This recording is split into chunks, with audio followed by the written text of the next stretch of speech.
할렐루야. 예, 한 해 동안 교회와 함께 하신 우리 성도님들 정말 감사하고 고맙습니다. 그리고 사랑하고 축복합니다.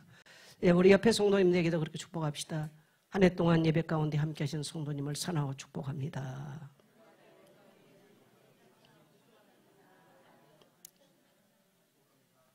네.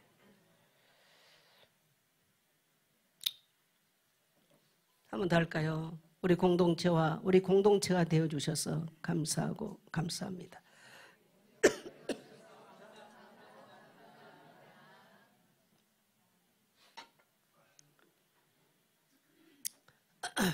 예, 정말 올 한 해는 너무나 많은 일들을 경험하고 넘어온 것 같습니다.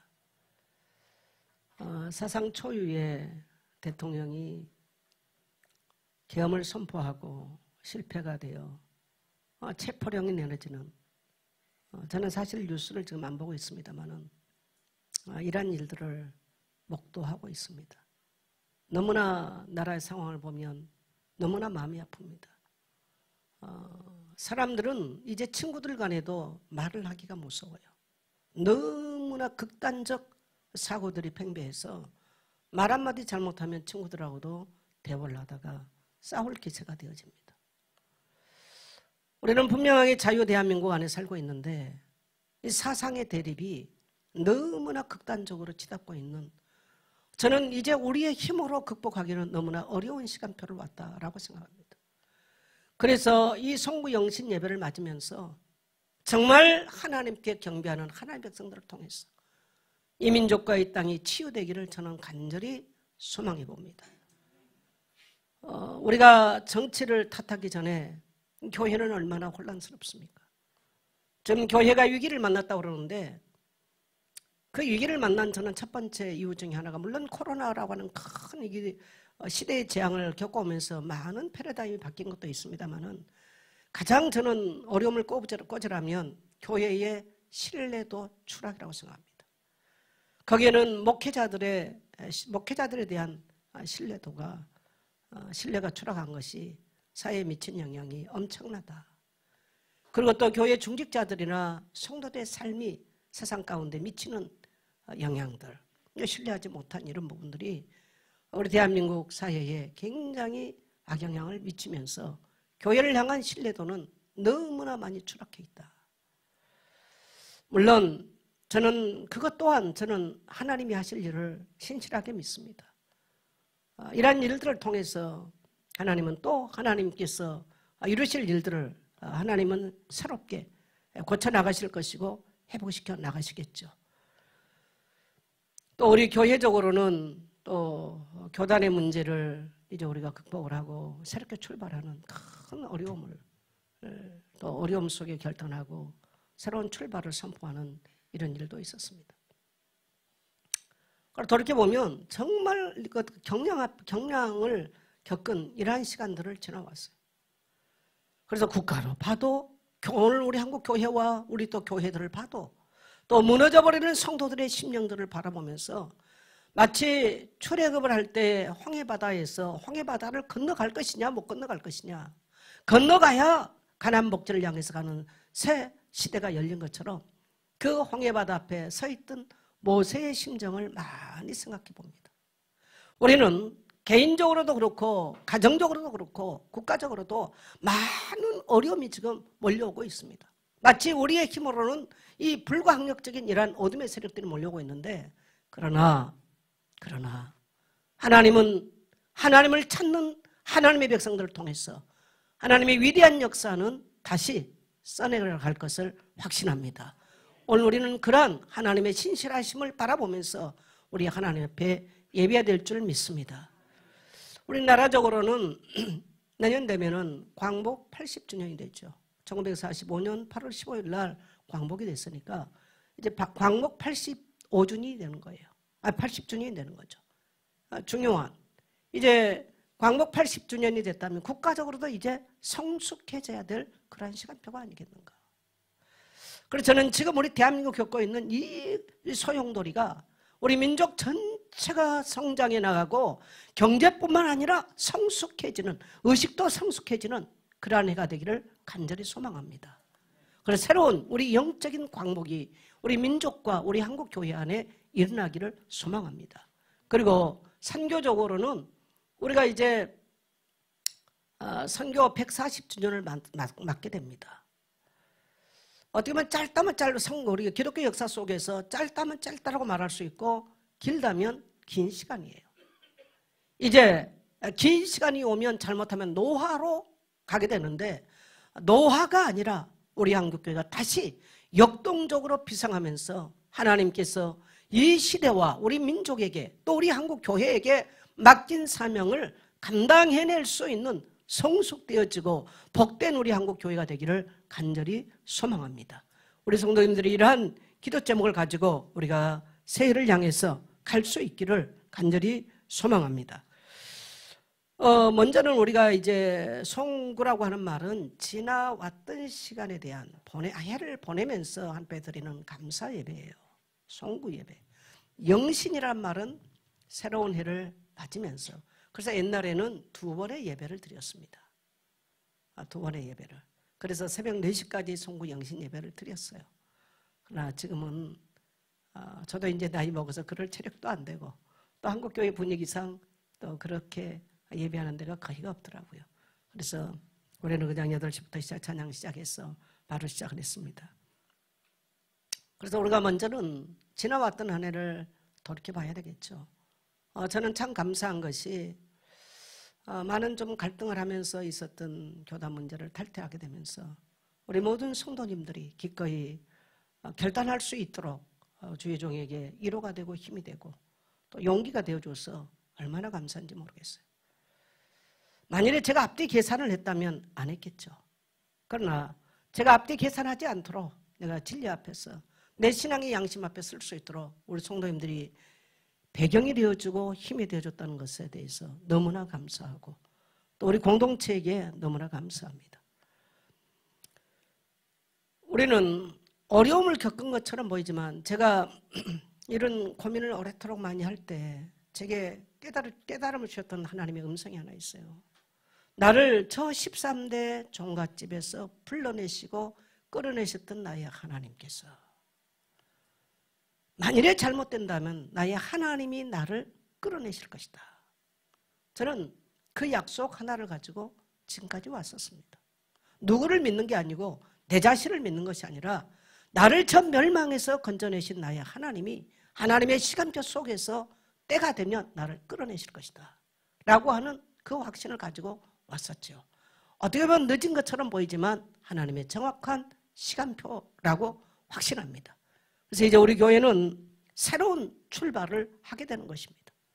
이제 우리 교회는 모든 어떻게 보면 족쇄들을 풀어버리고 마음껏 하나님께서 원하는 일들을 향해서 새로운 닻을, 소망의 닻을 올렸습니다.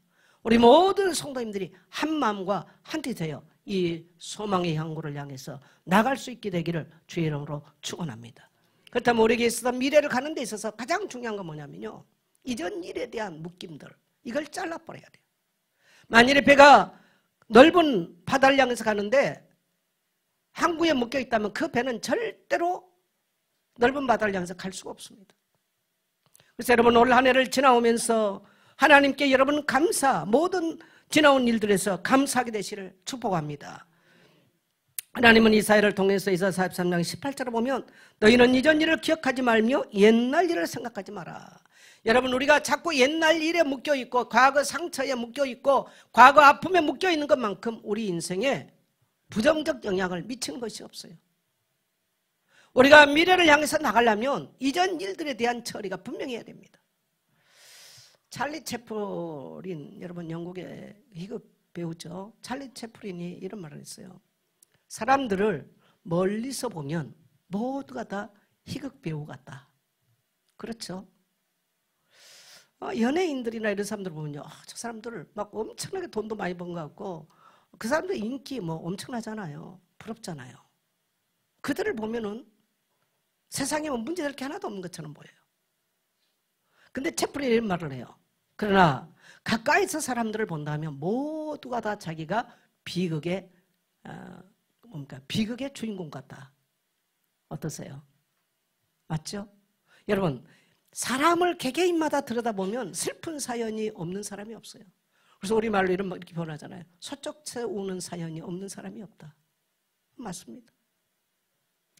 올 한 해를 지나오면서 나만 이렇게 고독함을, 나만 이렇게 슬픔을, 나만 이렇게 절망되는 것 같고, 나만 고립되어 있는 것 같고, 나만 소망이 없는 것처럼 보이고, 나만 아파한 것처럼 보이고, 아마 이런 순간들을 여러분이 많이 겪어왔을 수도 있습니다. 그래서 나만 그렇게 슬픔의 주인공처럼 보이고 아무도 나의 마음을 알아주는 사람이 없는 것 같고. 근데 만일에 올 한 해라면 괜찮은데 여러분의 평생을 살아오면서 만일에 그런 문제에 묶여 산다면 여러분에게는 미래는 없습니다. 우리가 그리스도인이 됐다고 하는 것은 우리의 이전의 연약한 모습이나 허물된 모습이나 죄악된 모습 때문에 미치는 삶의 영향이 엄청나게 많습니다. 그럼에도 불구하고 주님께서 우리를 부르실 때에 그의 십자가의 거룩한 피로 우리를 다 속량해 주시고 덮어주시면서 보라 이전 것은 지나갔으니 새 것이 되었다라고 주님은 선포하십니다.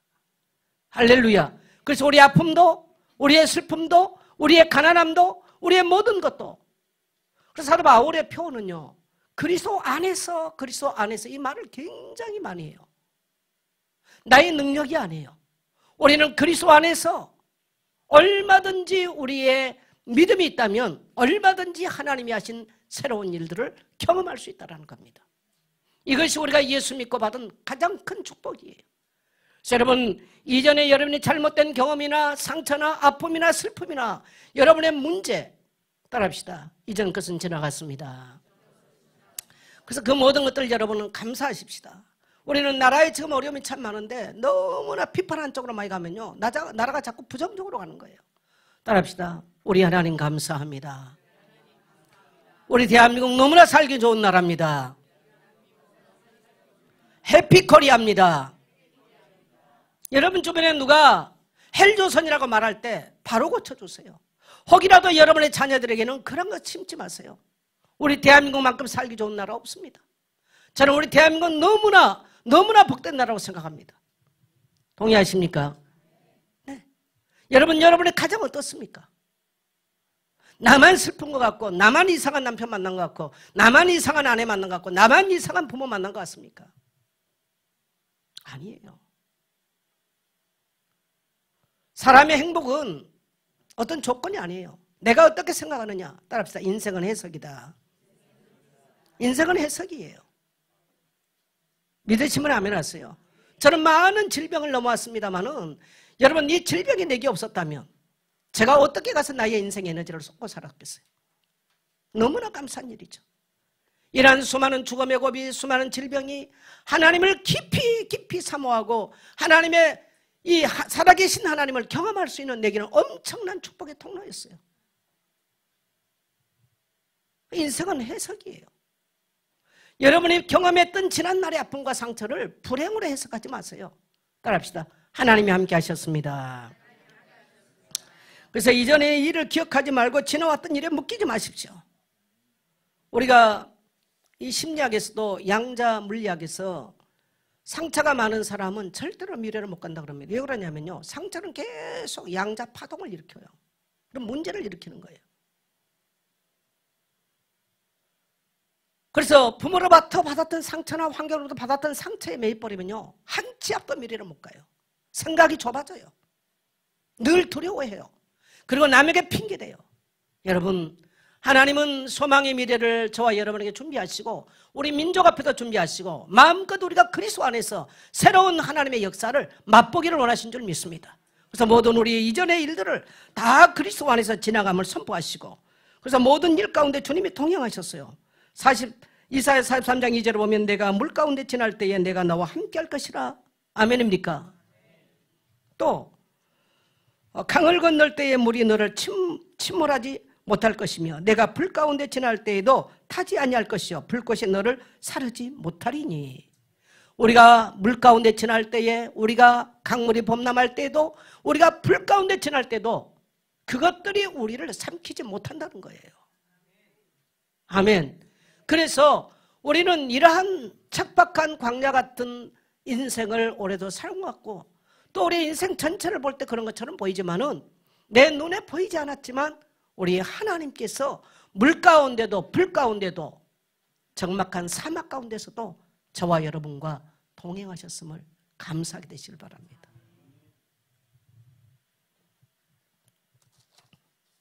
그래서 하나님은 우리 인생에게 새 일을 행하실 것입니다. 여러분 나이 먹었다고 말하지 마십시오. 모세는 80에 시작했죠.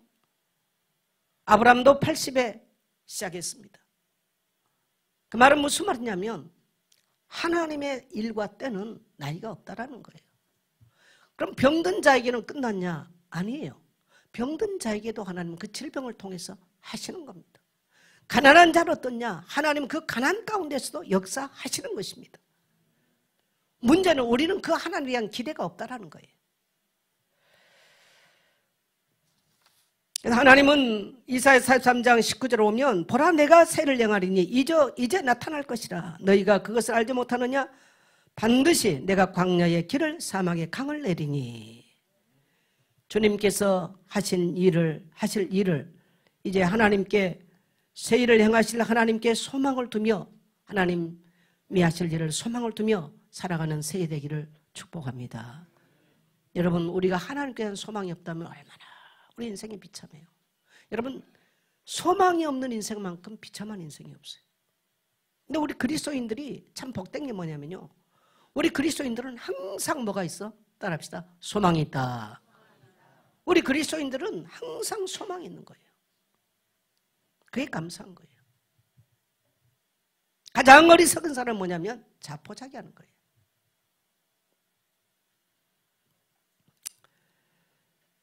사도 바울은 빌립보서 3장을 통해서 내가 잡은 줄로 여기지 아니하고 오직 한 일, 즉 뒤에 있는 것을 잊어버리고 앞에 있는 것을 잡으려고 표대를 향하여 그리스도 안에서 하나님이 위에서 부르신 상을 위하여 달려가노라. 여러분 지난 일 다 잊어버리십시오. 뭐 했다 안 했다 다 잊어버려. 안 했던 것도 잊어버리고 했던 것도 잊어버리고 이제 표대를 향해서 하나님이 올해 우리에게 또 주신 새해 주신 표대를 향해서 또 우리 인생에 펼칠 표대를 향해서 또 그 표대를 향해서 가는 자들에게 부르신 하나님은 상을 예비하고 계십니다. 부르심의 상을 위하여 달려가는 한 해가 되기를 축복합니다. 그래서 모든 것을 뒤로하고 다시 우리는 부르심의 상을 기억하십시다. 우리가 꼭 기억하셔야 돼요. 우리는 어떨 때 보면요, 내 혼자 불행한 것처럼 보여요. 아니죠. 신명기서 29장을 통해서 뭐라고 말씀하십니까? 따라합시다. 이스라엘아 너는 행복자로다. 정선자야 너는 행복자로다 라고 말하고 있습니다. 그래서 제가 몇 년 동안 이걸 많이 선포 기도문에 넣어주셨잖아요. 정선자야 너는 행복자로다. 그래서 제가 거울을 보고 아침이면 쳐다보면서 정선자야 너는 행복자로다. 내 스스로가 내가 이 말씀을 암송하고 고백하는 것과 안 하는 것은 차이가 있어요. 여러분 어느 사람 한번 들어보세요. 정선자야 너는 행복자로다. 대한민국아 너는 행복자로다. 예손아 너는 행복자로다. 젊은이여 너는 행복자로다. 아멘. 여러분 가족의 이름을 부르시면서도요, 이건 내 말이 아니고 신명기 28장에서 말씀하세요. 29장인가요? 예. 그 주님의 말씀 약속대로죠. 그래서 우리가 모든 상처와 후회와 아픔을 뒤로하고 소망으로 새해를 맞을 수 있게 되시기를, 또 우리에게 새해를 행하시를. 그래서 우리는 한치 앞을 우리는 계산할 수가 없어요. 저는 그래서 좀 철들었나, 이제는 내가 이렇게 기도하고 이런 거 하나님은 이루시는 방법이 다르다는 걸 저는 확실하게 압니다. 하나님은 나의 계획을 이루지 않아요. 따라합시다. 하나님의 뜻을 하늘에서와 같이 땅에서 이루어 계신다. 네, 내 뜻을 이루지 않아요. 근데 하나님이 하신 일은 가장 좋은 방법으로. 2025년도 우리가 붙들고 갈 언약의 말씀을 잠깐 나눈다면 한번 따라합시다. 말씀으로 무장하자. 말씀으로 무장. 자, 에베소 6장 17절 같이 한번 봅니다. 시작. 구원의 투구와 성령의 검 곧 하나님의 말씀을 가지라. 여러분 성도의 무기는 뭐라고요? 제가 이거 많이 한 이야기죠. 성도의 무기는, 인생의 무기는 살아있는 하나님의 말씀이에요.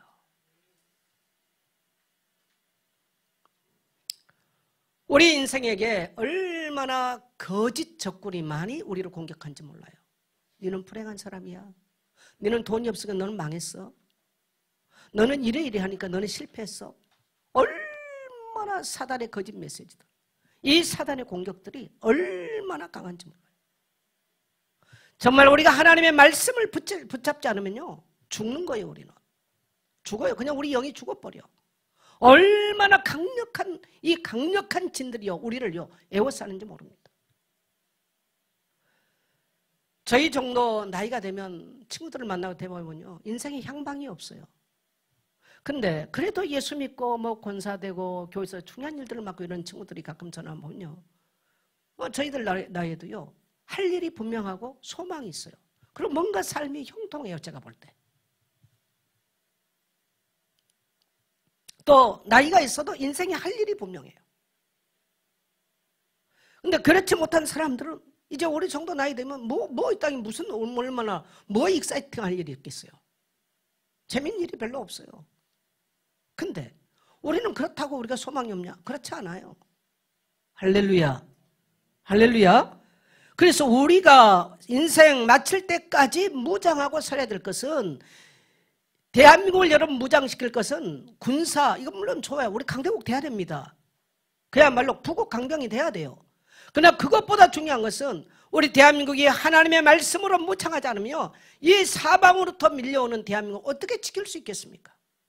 그래서 우리는 말씀을 가진 정치 지도자가 필요하고, 말씀을 가진 교육의 리더자들이 필요하고, 말씀을 가진 문화예술가가 필요하다는 거예요. 왜요? 이 땅의 어둠의 세력들을 이길 수 있기 때문에 그렇습니다.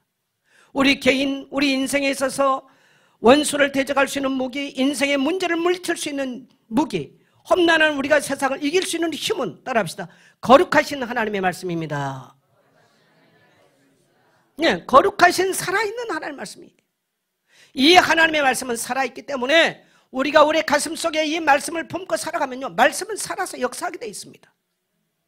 저는 저의 인생을 굽이굽이 보면은 항상 하나님의 말씀이, 하나님께서 제게 말씀을 주셨고 그 말씀이 나의 인생 가운데 살아서 성취가 되어줬어요. 그래서 성도들은 뭘로 무장해야 되느냐? 여러분, 남편하고 싸울 건 무장하지 마세요. 또 뭐 자녀들하고 어떻게 저 새끼를 혼을 낼까? 그건 무장하지 마시고요, 하나님의 말씀으로 무장하기를 축복합니다. 직장 가서도 마찬가지입니다. 내 생각이 어떻더라가 아니라요, 오늘 하나님께서 말씀하시는 것, 내 인생 가운데 말씀하신 것, 이 말씀으로 무장되면 우리 인생은 절대로 무너지지 않는 것입니다. 누구도 우리를 공격할 수 없고 이길 수가 없어요. 사방으로 우겨 쌓여도 쌓인 바 되지 않아요. 거꾸로 트림을 당해도 우리는 버림받지 않습니다. 고린도후서 4장의 11절의 말씀처럼 우리는 버림받지 않아요. 이게 우리 그리스도인의 존재인 것입니다. 할렐루야. 그래서 우리가 매일 말씀을 읽고 묵상해야 돼요. 저는 이제 교회들을 이렇게 보면서 또 코로나를 이렇게 겪어오면서 제가 몇 가지 생각한 중에 하나가, 성도들의 영혼을 교회에 담보 잡으면 안 된다. 목사에게 성도가 자기 영혼을 담보 잡히면 안 된다. 따라합시다. 영적으로 자립합시다. 성도는 영적으로 자립할 수 있어야 돼요. 만일에 잘못된 목사를 만났으면 어떻게 되겠습니까? 자기 배만 채우는 목회자를 만난다면 어떻게 되겠어요? 만일에 우리 후손들이 앞으로 살아가면서 그렇게 된다면 어떻게 되겠습니까? 끔찍한 일 아니겠어요? 여러분 명심하십시오. 여러분과 여러분의 후손이 하나님의 말씀으로 영적 자립이 일어나기를 축복합니다. 영적으로 말씀으로 무장하셔야 돼요. 그래야 원수를 이길 수 있어요. 매일 말씀을 묵상하는 거예요. 유대인들은 아침에 일어나면 하가다. 하가다가 뭐야? 묵상하다는 말이에요. 히브리어로 묵상하다. 하가다. 숲속의 새가 치집에 배치집한 것처럼 그들은 눈을 뜨면 하가다. 그래서 시편 1편에서도 복된 사람은 여호와의 말씀을 주야로 하가다 하는 사람들이에요. 근데 어떻게 되느냐? 저는 시냇가에 심은 나무와 같이 철을 따라 열매를 맺고 그 삶이 어떻게 된다고요? 형통해진다는 거예요. 이스라엘 백성들이 광야 40년을 지나고 가나안 땅에 입성하기 직전에 영웅 모세가 세상을 떠나버려요. 그들의 히어로가 세상에 없어져 버렸어. 어떻게 가야 돼요? 가나안 땅 어떻게 들어가야 됩니까? 40년 이끌었던 히어로가 없어졌잖아요. 어떻게 들어갑니까? 하나님이 간단하게 말씀합니다. 너는 자로나 치우치지 마라. 두려워하지 마라. 이 율법의 말씀을 주야로 묵상하고 네 입에서 떠나지 말게 해라. 그리하면 네 가는 길이 평탄할 것이요 네 일이 형통하게 될 것이다. 하나님의 말씀을 주야로 묵상하는데 네 가는 길이 평탄하고 네 하는 일이 형통하다는 거예요. 간단한 하나님의 답이에요. 나의 인생의 지도자, 나의 인생에 가는 길이 막혔는데 어떻게 할까요? 떠납시다. 하가다. 그 말씀 묵상의 원리입니다. 여러분, 우리가 말씀을 묵상한다는 것은 지식을 연마한다는 게 아니에요. 지식은 지식으로 정서적인 데에 끝나는 것입니다. 그러나 말씀이 나의 생명의 양식이 되고 하나님의 말씀이 나에게 뭔가 무기가 된다면 그 사람의 인생은 달라지는 겁니다. 제가 늘 말하지 않습니까? 저는 70년 가까이를 예수를 믿은 사람입니다. 교회 안에서 유치부부터 다 지나온 사람이에요. 얼마나 많은 설교를 들었겠습니까? 또 제가 얼마나 많은 설교를 했어요. 그런데 세월이 지나면서 남는 것은 많은 목사님들 설교가 남는 것이 아니라 주일학교 다닐 때부터 암송을 하고 나의 말씀으로 삼았던 말씀이 남아요. 그것이 나에게 때로는 위로가 되고 때로는 나의 심령을 견책하고 나의 양심을 두들기고 나의 죄악을 지적하고 세월이 지나면 설교 다 없어집니다. 또 설교라고 하는 패턴도 바뀌어요. 하나님의 말씀. 그래서 저는 제가 주정이 될 것인가 말 것인가 진로로 결정할 때 일주일간 교회 70년대 얼마나 춥고 교회가 무슨 지금처럼 난방시설이 있습니까? 교회 강단 앞에 엎드려서 일주일 작정 기도를 하고 기도하던 중에 요사서 1장 이 7절에서 9절의 말씀. 자로나 오라 흔들지 마라.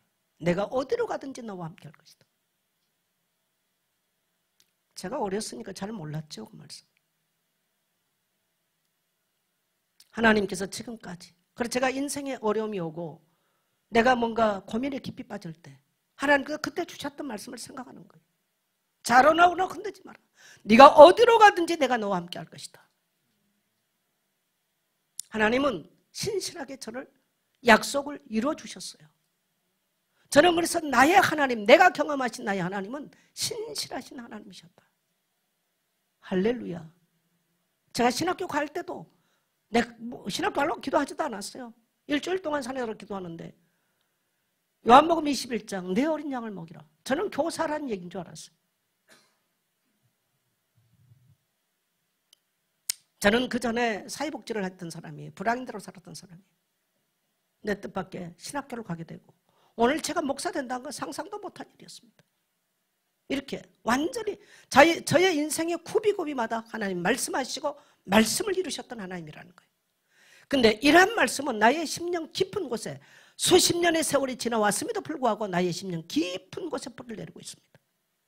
오늘 사랑하는 성도 여러분, 한 해를 우리가 이제 보내고 새해를 맞이하게 됩니다. 아마 여러분 나름대로 많은 계획이 있을 겁니다. 여러분의 우선순위가 뭡니까? 여러분, 하나님의 말씀을 기뻐하십시오. 하나님의 말씀을 즐거워하십시오. 하나님의 말씀을 양식으로 삼으십시오. 그리고 이 말씀 앞에 순종하십시오. 우리의 이성으로는 우리의 감정으로는 순종이 안 될 때가 많습니다. 말씀을 읽는 것이 목적이 아니라 말씀은 순종하고 살아내는 것의 목적이 있습니다. 한번 따라합시다. 말씀을 읽는 것이 목적이 아니다. 말씀으로 살아내고 순종하는 것이 목적이다. 때로는 그것이 아플 수 있어요. 때로는 손해가 올 수도 있습니다. 그 말씀대로 순종하고 살아내는 거예요.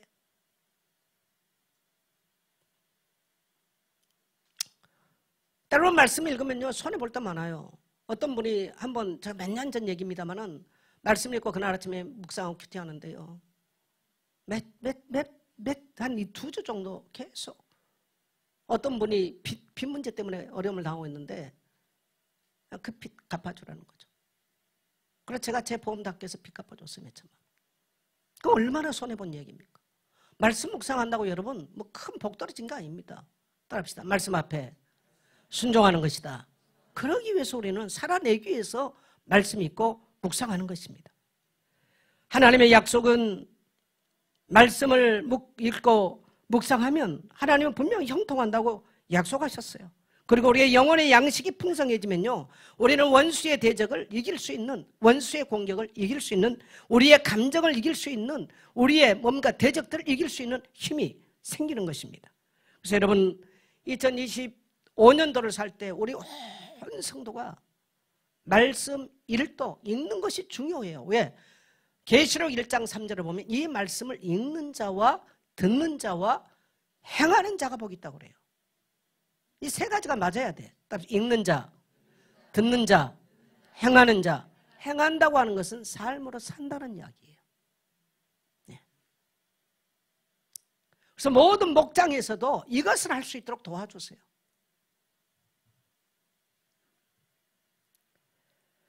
그래서 우리가 혼자 하면 때로는 많이 어렵지 않습니까? 그러나 공동체가 함께 할 때는요, 넉넉하게 이길 수 있어요. 안 하면 또 공동체가 같이 말씀을 나누고 하기 때문에 다시 이렇게 세우는 거예요. 그래서 한 사람은 1000을 쫓고 두 사람은 10,000을 쫓는 거예요. 이게 성경의 법칙이에요. 우리의 대적을 내 혼자 물리치면 물리치기 어렵습니다. 그러나 둘이 한다면 10,000을 쫓아요. 둘이 하면 2,000을 쫓아야지 맞잖아요. 한 사람이 1000이면. 근데 둘이 하면 10,000을 쫓는다는 거예요. 이게 하나님의 법칙이에요. 그래서 하나님은 이 땅에 우리에게 공동체를 주신 거예요.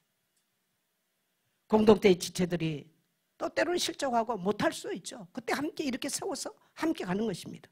따라합시다. 우리는 넉넉하게 승리할 것입니다. 그다음에 세 번째는 성령의 가르침이 아니라 성경의 가르침을 따라 살아야 됩니다. 성경의 말씀을 뭔가 따라 살면, 여러분 말씀이 살아나면요, 특징이에요. 내 삶의 말씀이 살아나면요, 양식을 풍성하게 먹는 것처럼 내 육신의 밥을 먹으면 내 육이 살아나잖아요. 하나님의 말씀을 충분하게 공급받으면 내 영이 살아나는 겁니다. 내 가정 안에 말씀이 풍성히 거하는 자가 있으면 가정 안에 어둠의 세력이 물러가는 것이에요. 이 시대에 하나님의 말씀이 충만하면 우리 민족은 살아나는 것입니다. 지금은 분명하게 말씀이 끊어진 시대, 또 뭡니까? 말씀이 빈약해진 시대가 맞아요. 말씀의 흉년이에요. 한 10년 전에 어떤 목사님이 NCMN을 하는 홍성훈 목사님 그런 말씀하시더라고요. 예수 전도를 이끌고 있을 때 하나님 주신 말씀, 대한민국 안에 너무나 하나님의 말씀이 기갈이다. 그래서 가서 말씀봉을 일으켜라. 안 읽는다는 거죠, 성경.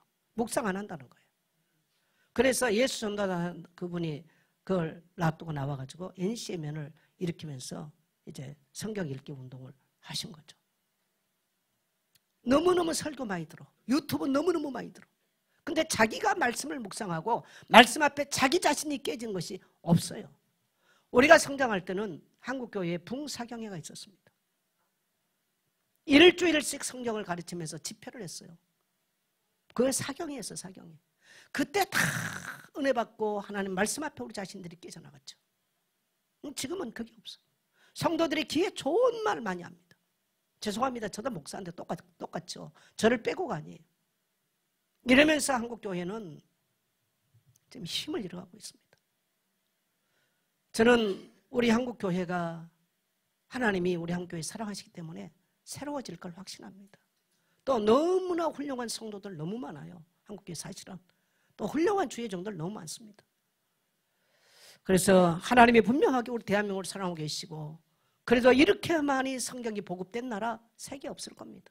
너무너무 우리는 좋은 대한민국 안에, 너무나 기회가 충만한 우리 대한민국 안에 살고 있음을 감사하면서 우리 교회도 다시 말씀 앞에서 힘껏 새해에 성경이 가르친 대로 살기를 소망합니다.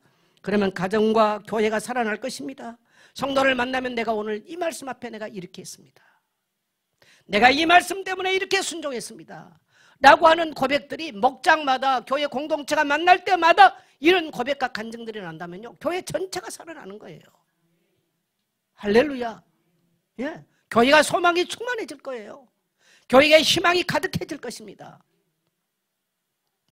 여러분, 대한민국 소망이 어디가 있다고 생각합니까? 대한민국 소망은요, 한국 교회가 살아나야 대한민국 사는 거예요. 대한민국 미래는 교회에 달려 있습니다. 영적 질서는 그 나라의 영적 질서인 것입니다. 이렇게까지 혼란한 거 한국교회의 영적 무질서함이라고 저는 봅니다. 그래서 따라합시다. 내 탓입니다. 우리 한국교회 탓이에요. 우리가 성장할 때는 민족 위한 기도, 구국재단 이런 게 굉장히 많았어요. 뭐 우리 자신을 위해서 금식하고 기도한 게 아니고요. 삼각산에 그 민족 대잔이 있으면 전부 다 민족 기도했어요. 전부 다. 우리 살아올 때는 전부 다 민족을 위한 기도했어요. 뭐 우리가 뭐 어떻게 주세요. 그런 기도 거의 안 해봤던 것 같아요. 우리 젊은 시절은. 얼마나 우리 대한민국 축복했는데. 지금은 우리 자아 실현을 위해서. 너무너무 기도가 잘못 가고 있는 방향으로 가고 있죠. 하나님은 우리를 알고 계십니다. 우리 사랑하는 성도 여러분, 우리 조국 대한민국이 올해보다는 내년이 더 복된 나라가 되기를 우리 소망합시다. 그렇다면 우리 자신 한 사람 한 사람이 거짓을 벗어버리고 하나님의 말씀에 진리를 띠를 띠고 또 우리가 우리 민족 전체 가운데 하나님의 생명의 말씀이 퍼져나가기를 소망하면서 여러분이 맡겨진 가정, 우리에게 맡겨진 교회를 살려내기 시작하면 우리 민족은 살아나게 될 줄 믿습니다. 그래서 말씀의 반석 위에 내 자신과 교회와 가정과 우리 민족을 세웁시다. 그래서 광복 80주년, 선교 140주년을 맞이하는 뜻깊은 해가 다시 우리 한국교회의 붕으로 이어지기를 소망합시다. 한번 따라합시다. 대한민국의 너는 행복자로다. 예손이여 너는 행복자로다. 정선자여 너는 행복자로다. 예, 말씀으로 무장하면 우리는 얼마든지 이렇게 살 수 있습니다. 그 다음에 우리가 두 번째로는 현장 예배에 생명을 걸자. 여러분, 저는 이 지금 디지털을 잘 못하는 세대예요. 참 그래서 고민이 깊습니다. 어쨌든 이 스마트폰이 나오면서 세상에 많은 것을 바꿔버렸잖아요. 지금. 그런데다가 이 코로나를 겪으면서 너무나 많은 것을 바꿔버렸습니다. 이제 성도들이 아무렇지도 않게 중직자도 주일 예배를 빠져도 별 거기에 대해서 감흥이 없어요. 감흥이 아니라 감각이 없어요. 그리고 그냥 아무렇지도 않게 영상으로 예배 드렸어요 라는 말을 아무렇지도 않게 하잖아요. 우리 세대는 예배를 드려도 강단 제일 앞에서 붕해를 하면 강단 앞에 의자도 아니에요. 강단 밑에 의자 없는데 제일 밑으로 가야 제일 가까이 가니까 거기서 목사님들이 침방울이 떨어지면 얼굴에 침방울 떨어져도 그렇게 하면서 무릎을 꿇고 몇 시간씩 예배드렸던 그런 세대입니다. 이게 휴대폰을 쳐다보고 앉아서 예배를 이거 상상도 못할 세대가 지금 왔어요. 정말 나도 이 시대를 어떻게 해석을 해야 될지 잘 모르겠는데 그러나 우리가 이걸 폐지할 수는 없겠습니다만은 오늘 제가 현장 예배라고 하는 것은 따라합시다. 목숨 걸고 주일 성소.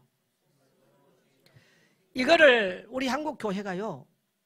이제 구약의 안식일의 개념이거든요. 여러분, 왜 하나님이 안식일을 주셨어요? 다시는 종되지 말라고. 왜 우리가 주일 예배 지켜요? 세상 거에 종되지 말라고. 애굽 땅 종되었던 곳에서 인도하여 낸 나 여호와가 말한다. 그래 종되지 않으려면 안식을 기억해라 이 말이에요. 예배 자리에 떠나지 말라 이 말이에요. 근데 오늘날 이걸 너무 쉽게 떠나버려요. 우리 사랑하는 성도 여러분, 52조 길지도 않아요. 52조 따라 52조 목숨 걸고 성수하겠습니다. 이게 성도들이 좀 중직자들이 안 되는 이런 시대가 와버렸어요. 온 성도가 기도할 때마다 따라합시다. 현장 예배에 목숨 걸자. 네, 주일 성수, 또 수요 예배, 또 금요 기도에 모이지 않는 교회는 여러분 이미 교회로서 기능은 상실된 겁니다. 여러분 사람도요, 독일의 그 시인 우정이란 오고 가지 않으면 숲으로 우거지나니. 누구 시인 누구죠? 네? 여러분 사람도 만나지 않고 오고 가지 않으면 숲으로 우거져 버려요. 감정의 숲으로 우거지는 거예요. 우리가 하나님 전에 나와서 예배하는 것이 상실돼 버리면요, 하나님과 내 사이에 믿음이 식어버립니다. 그래서 불신앙이 탁 벽이 생기는 거예요. 그래서 우리가 사람과 소통하는 관계, 또 이런 인간관계 굉장히 중요한 거예요. 하물며 하나님하고는 말할 수 없습니다. 여러분, 예배의 자리에서 멀어졌다, 그 사람은 이미 신앙 무너지고 있습니다. 그래서 우리 모든 성도님들, 예배의 자리에서 믿음을 일으켜 세우시고 또 우리가 승리하는 한 해 되기를 소망합시다. 우리가 교회뿐만 아니라 가정에서도 예배 회복하십시오. 우리 한국교회가 살아오면서 가정마다 새벽기도 하고 장로님들이 가정에 돌아 가정 예배를 인도했어요. 그리고 저녁이면 또 자녀들을 둘러모아놓고 예배를 드렸어요. 이게 우리 한국교회가요, 놀라운 하나님의 복을 받았던 하나의 방법들이에요. 오늘 지금 가정 예배, 목장 예배 다 무너졌잖아요. 그러니 성도가 어디에서 영적인 힘을 얻겠어요? 자기 자아만 살아나죠. 자기 옛사람만 자꾸 살아나는 거예요. 그러나 자꾸 세상적인 것만 일어나는 거예요. 과거 상처에 매이는 거예요. 엉뚱한 거 추구하는 거예요. 여러분, 하나님 앞에 예배드리는 그야말로 성소가 회복이 돼야 그 민족이 살고 가정이 살아나고 어둠의 세력들이 무너지는 줄 믿습니다. 이러한 예배가 회복되시기를 원합니다. 그래서 여러분의 가정 예배 회복이 가정이 거룩한 성소 되기를 축복합니다. 흑암이 무너질 것입니다. 하나님 나라가 이루어질 것입니다. 가는 모든 삶의 현장에 여러분 일주일에 한 번 정도는 누구하고 같이 하는 사람 없다 할지라도 여러분의 가는 삶의 현장이 예배 거룩한 코데시가 되기를 주의 이름으로 축복합니다. 성소가 되라는 거예요. 직장 일터, 그래서 그 현장에 생명이 살아나고 죽은 영혼들이 돌아올 수 있는 그러한 예배의 초소가 되기를 주의 이름으로 축복합니다. 그 다음에 우리는 소그룹이 활성화돼야 됩니다. 여러분, 이 코로나가 바꿔놓은 것 중에 확실하게 바꾼 게 하나 있어요. 사람들은 대중의 모임보다는 카페를 좋아한다는 말은 소그룹이 간다는 얘기입니다. 한 평 정도의 이 관계 속에서 작은 숫자가 긴밀함을 원한다는 얘기예요. 이게 완전히 세상을 바꿔놨어. 그래서 교회는 이제 우리가 전체가 모이는 대그룹이 있지만 소그룹과 긴밀히 소그룹이 소통하는 이 교제를 하는 이것이 살아나지 않으면 교회는 무너지게 되어 있습니다. 저는 우리 성도들에게 간곡하게 부탁드립니다. 지금 19목장인데요. 목장마다 여러분 긴밀한 소통, 긴밀한 하나님의 말씀 나눔이 이루어져서 모두가 살아나기를 축복합니다. 그리고 여러분의 목장 안에 새로운 영혼들이 언제든지 함께 와서 교제하고 함께 나눌 수 있는 거룩한 교제의 장이 되기를 축복합니다. 그래야 교회가 살아나는 것입니다. 그리고 기도 제목으로 말한다면 우리 교회가 100군데 목장을 위해서, 그래서 중요한 것은 목장이 중요한 게 아니고 리더가 중요해요. 정말 자기를 내려놓고 정말 내가 들어가서 섬기기를 소망하는 이러한 리더가 일어나야 됩니다. 먼저는 세워진 목자들이 정말 이러한 자세가 되기를 간절히 축원합니다. 그리고 우리 온 성도가 기도할 때마다 따라합시다. 100리더가 일어나기를 축복합니다. 그걸 놓고 기도해요. 나는 나이 먹었어 이런 말 하지 마세요. 여러분, 하나님이 그 말씀을 듣는다는 걸 아셔야 됩니다. 하나님은 우리의 입술의 언어를 너무 잘 알고 계세요. 그래서 제가 이 말 고치는 것에 대해서 몇 년 설교했지 않습니까? 중요해요. 그래서 여러분, 여러분이 교회에서 목장 맡겨주지 않아도요, 만드십시오. 현장에 얼마든지 가능합니다. 얼마든지 가능합니다. 그래서 현장에 퍼져나가야 되는 거죠. 그래서 우리는 우리끼리 교회 안에 담 안에 갇혀 있으면 교회는 이미 생명력을 잃습니다. 교회는 담장 밖으로 넘어가야 되는 것입니다.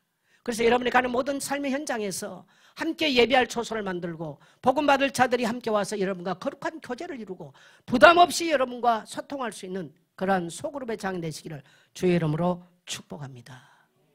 우리 2022년도는 소망의 해입니다. 따라합시다. 분명하게 잘 될 것입니다. 분명하게 소망을 이룰 것입니다. 제가 선포 기도문을 넣어놨습니다. 예, 마이크 들고요. 우리 힘차게 한번 선포해 보겠습니다.